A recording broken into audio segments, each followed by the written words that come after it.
Toronto's Greek town is usually a lively residential area, but on Sunday night it was the scene of a shooting.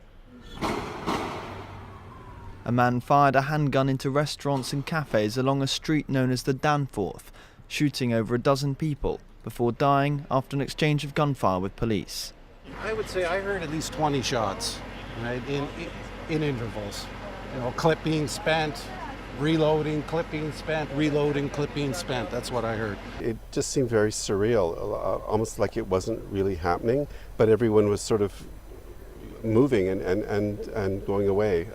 It was like it wasn't happening. It was hard to believe it was real. A Toronto official has told local media she believed the shooter was a disturbed individual and the incident was not gang-related.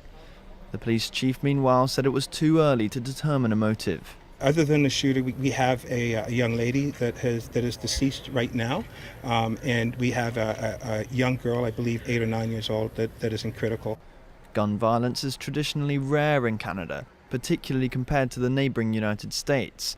But Toronto has recently suffered a surge of shootings, with more than 200 this year. It's almost inconceivable these kinds of things can happen. We were so used to living in a city where these things didn't happen, and as we saw them going on in the world around us, that we thought they didn't happen here or couldn't or shouldn't.